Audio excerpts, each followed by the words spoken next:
जय शिवराय विद्यार्थी मित्रांनो, आपण पाहूया 2025चा एक प्रॉब्लेम CETचा. आधी प्रॉब्लेम आपण रीड करूया. A man standing on a turn table rotating at a certain angular frequency with his arm outstretched. एक टेबल आहे, त्या टेबलावरती एक व्यक्ती किंवा एक माणूस उभा आहे आणि त्याचे जे हात आहेत ना ते कसे आहेत, बाहेरच्या बाजूला आहेत.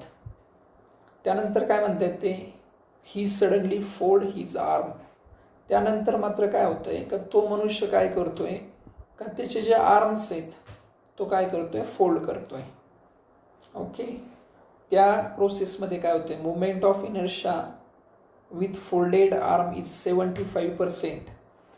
म्हणजे आता समजा ह्या स्थितीचा मुवमेंट ऑफ इनर्शिया म्हणजे ज्यावेळेस त्याने आर्म आउटस्ट्रेच्ड केले त्याचा मुवमेंट ऑफ इनर्शिया जर I1 म्हणलं, तर ज्यावेळेस त्याने आर्म्स काय केलेत, फोल्ड केलेत, त्यावेळेसला काय म्हणावं लागेल, I2. हा जर I1 आहे, हा काय आहे I1.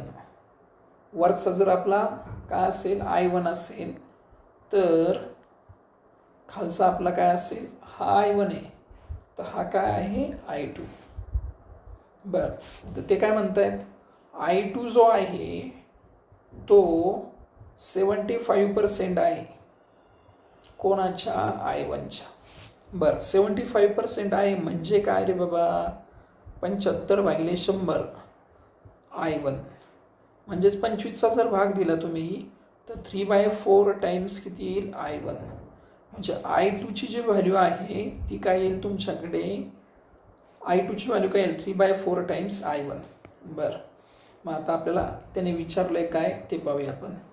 ते काय म्हणतायत, his rotational kinetic energy will be, आणि उत्तर काय, decreases by, increases by, increases by, decreases by. आता इन्क्रीज आणि डिक्रीज हा फॉर्मॅट आहे, काय इन्क्रीज आणि डिक्रीज, आणि त्याला काय दिले, पर्सेंट. आता समजा फ्रॅक्शनल चेंज, सगळ्यात अगोदर एक गोष्ट फार महत्वाची आहे, fractional change in rotational kinetic energy. ही जी आहे ना रोटेशनल कायनेटिक एनर्जी, हा कसा काढला जातो, फ्रॅक्शनल चेंज कसा काढला जातो, चेंज इन कायनेटिक एनर्जी, काय change in rotational kinetic energy upon initial, upon काय initial kinetic energy that is rotational. आता चेंज कसा काढला जातो, E2 मायनस E1 आणि इनिशियल काय असेल E1. याला म्हणायचं फ्रॅक्शनल चेंज. याला काय म्हणायचे, फ्रॅक्शनल चेंज. याला काय म्हणायचे, फ्रॅक्शनल चेंज. बरं, मग आता ह्या फ्रॅक्शनल पर्सेंटेज, ह्या फ्रॅक्शनल चेंजला जर तुम्ही 100ने गुणलं, फ्रॅक्शनल चेंजला कितने गुणलं तुम्ही, 100ने, तर तो काय होतो तुमचा पर्सेंटेज.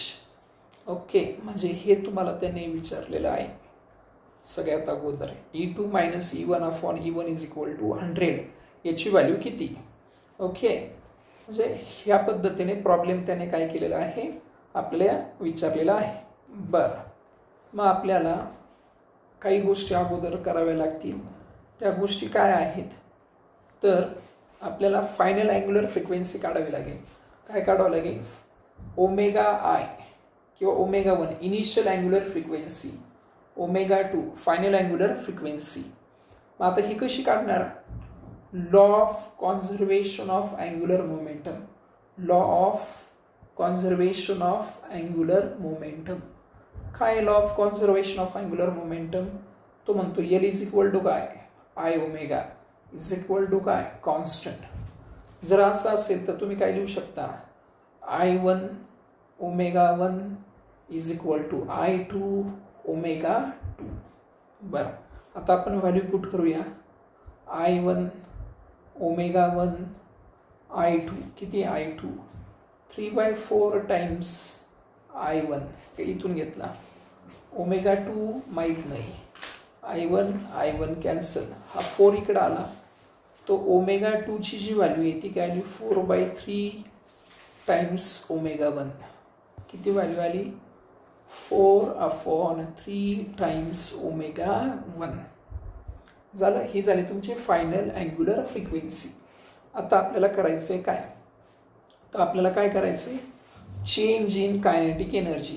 काय फाइंड आउट करायचं आधी चेंज इन कायनेटिक. पण चेंज नाही ती फक्त चेंज नाही तर काय change in rotational kinetic energy. Change in rotational kinetic energy.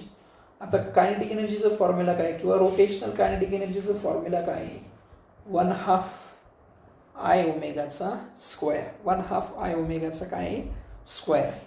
मग आता आपण change in rotational kinetic energy कशी फाइंड आउट करूया.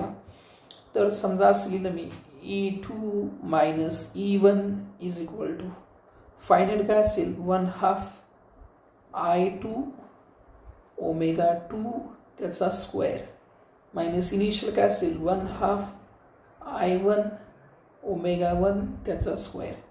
हाफ आणि हाफ हा कॉमन आहे तो बाजूला घेतला. हाफ हाफ काय आहे कॉमन बाजूला घेतला. I2 जो आहे आपल्याकडे को आहे I2 किती आहे 3/4 टाइम्स I1. ओमेगा 2 किती आहे इथे ओमेगा 2 किती आहे 4/3 टाइम्स ओमेगा 1 त्याचा काय करायचं आहे स्क्वेअर मायनस 1/2 I1 ओमेगा 1 त्याचा स्क्वेअर. पाहूया काय होतोय हाफ तसाच 3/4 I1 स्क्वेअर केला 4चा 16 3चा 9 ओमेगा 1चा स्क्वेअर मायनस 1/2 I1 ओमेगा 1चा स्क्वेअर. 4 1 4 4 चौक 16 3 1 3 3 त्रिक 9 हा झालं 1/2 4/3 I1 omega 1 square minus 1/2 I1 omega 1चा स्क्वेअर. आता ज्या गोष्टी कॉमन आहेत त्या कॉमन काढून घेऊया. 1/2 I1 omega 1 square 1/2 I1 omega 1चा स्क्वेअर.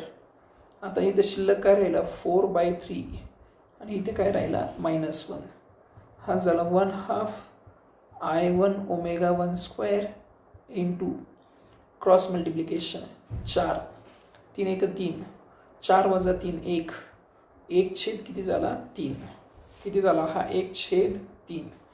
आता आपल्याला काय करायचंय तर आपल्याला पर्सेंटेज चेंज काढायचं आहे ना. म्हणजे काय काढायचं आहे E2 minus E1 upon E1 into काय लिहायचं आहे 100.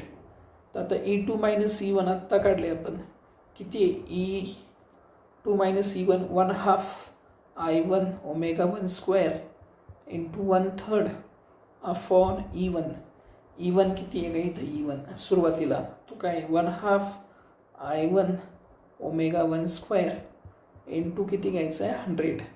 ही टर्म कॅन्सल झाली म्हणजे आपल्याकडे शिल्लक काय राहिला 100 अपॉन 3 100 अपॉन 3 किती आहे 33.33.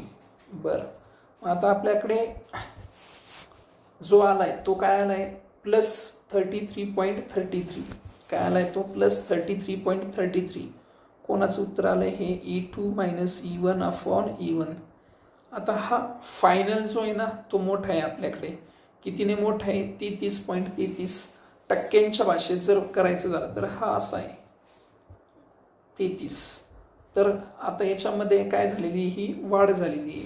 समजा इन डिटेल्स जरी पाहायचं असेल तरी आपण ते पाहू शकतो. ते कसं तर आपण जर 100चा वापर केला नाही कशाचा वापर केला नाही 100चा तर आपल्याला फक्त असं मिळेल काय मिळेल ते सांगतो 1 मिनिट लक्ष देता येतं. 100चा वापर केला नाही. आता 33.33 उत्तर तुम्हाला समजलंय सगळ्यांना की इन्क्रीज का डिक्रीज हे कसं ते मी एक्सप्लेन करतो. फक्त E2 minus E1 upon E1 एवढं जर आपण घेतला तर याचं उत्तर किती आलं होतं आपलं 1/3 म्हणजे किती 0.33 बरोबर. आता E2 minus E1 is equal to हा E1 इकडे आला याला गुणिले झाला हा काय झाला 0.33 E1. बरं हा E1 इकडे शिफ्ट केला तर E2 इज इक्वल टू काय झाला E1 प्लस 0.33 टाइम्स E1. याचा अर्थ काय झालाय याला जर पर्सेंटेजमध्ये लिहिला तर हा कसा लिहिला जातो 33/100. हा काय झाला E1. आता याच्यातून काय समजते, final is equal to initial plus 33% of initial, आणि इथं प्लस आहे म्हणून काय झाले 33% काय झाली वाढ झाली.